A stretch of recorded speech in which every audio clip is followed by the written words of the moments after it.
Hello, everybody. Drew Dosek here with Verified Investing. Today, we're going to dive deep into a handful of charts on commodities. All right. First off, with U.S. oil, as that has certainly been one of the biggest commodities we've talked about in the most recent last couple months, mainly because of all the conflict that's going on over in the Middle East and that disruption in the Strait of Hormuz. So let's jump into the charts and break down where price action is technically likely going to go. All right, so we see here with U.S. oil. U.S. oil has been trading recently in a wedge pattern that you see here, more like a pennant here on the chart. We most recently also today, we're actually breaching the bottom portion of this wedge slash pennant, but have kissed the support. We got as low as 85.95, did not get down as far as this support level, just about 14 cents away before we had some volatility. Apparently news broke just recently, right here at the 12 o'clock hour, that Iran did knock down an Apache helicopter, U.S. helicopter.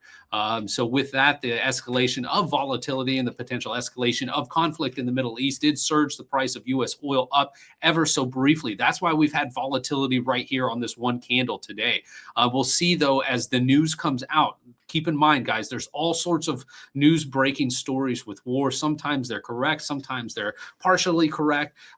Regardless, if there will be escalation, U.S. oil likely will be going up in the charts. Where's it going to go to? First stop is going to be on this declining trend line at $99.50. Beyond that, and once and if we get out of this pennant, next resistance at 107.48, followed by $111.71. We are on the verge of a breakdown, and then this conflict news reemerges. But that's just the way it is. Trading oil ever since really this conflict began. But ultimately, I want to remind you folks, technical analysis provides fantastic insight. Look at this daily topping tail back here on March 9th that has held down price ever since. There was tons of people saying U.S. oil is going up to $150. Well, clearly that didn't happen, guys. But mainly also the daily topping tail was here to guide us, giving us insight for it. If it was going to break above, it was likely going to take a lot of consolidation near the top end range of that price on that candle in order for us to break to go above. Clearly hasn't happened, but at least now we know the near-term roadmap of resistance and support levels for U.S. oil.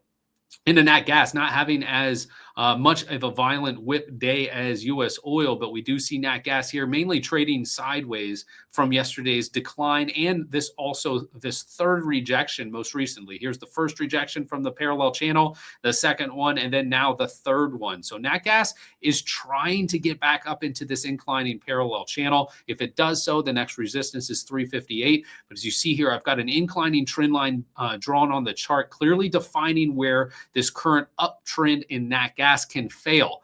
And that, guys, we tested it yesterday at $3.12. Today, that level is going to be $3.13. And then tomorrow, it's going to be at $3.15. Any sort of break of that trend line with the daily close and extended move following up will likely pull price on nat gas back down to this level of support at $2.90. To remind you where this inclining parallel channel comes from, flip to the weekly time frame, and you can see here this parallel channel originates back in February of 2024. And the most recent price action is what we just covered. But clearly on the weekly, we see this, how it's retesting the bottom portion of this parallel, attempting to get back inside of it at the current state, but on the verge of a potential breakdown with that inclining trend line, as I've highlighted. Next up, gold. Gold is seeing some pressure today. You can see price action coming down, getting lower than yesterday's lows, and one of which we put in a nice doji candle here, implying that there were buyers stepping up once price did break the bottom of this parallel to try to get price back inside of that parallel. Well, today, so far, that's not occurring. If we do close underneath this low from yesterday, and that low value is $4,268.68. If we get a close under that, that increases probabilities of a further downward move with the next support at 4,189, followed by the low pivot at $4,098. And that low pivot occurred on this candle back in March of 2023. Either of these locations can provide enough support for gold to retest the bottom of this parallel, the channel in which it broke down from. So we'll see if that ends up being the case in the near term. Until then, we'll watch very closely where price closes today if it closes underneath this candle here on June 8th. Next up into silver, similar situation here on silver, except for you can see here the selling's a little bit harder here on silver, dropping down, extending its losses. As we see here, down 4.46%, and gold, as you see, down 1.65%. So silver is shedding a little bit more, but guys, that makes sense. The markets are under pressure. Silver is more of an industrial metal, and it's utilized in semiconductors as well as the electronic build out that we're talking about with this AI boom. So kind of makes sense why silver is under a little bit more pressure. Where can we anticipate a bounce? Similar story as I said on gold. We have this low pivot here from March 23rd, the $61.02 level. That level should provide some near-term support. Notice the RSI at the bottom of the screen here. It's getting near 30. Anything under 30 is oversold near term. But you notice we had a great bear flag on silver dictating we should be coming lower, and that's exactly what we're getting.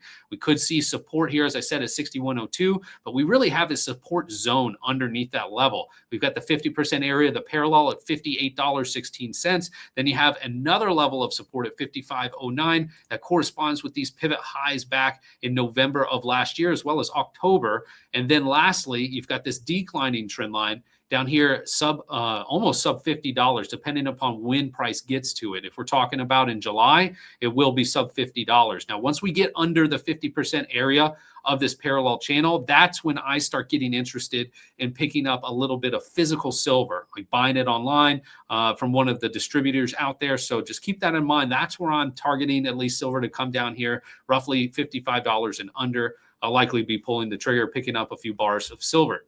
Next up into cattle. Now, guys, I included this. I'm sure a lot of you guys don't trade this unless you have a futures account and are trading through soft commodities. However, cattle is on a lot of people's radar.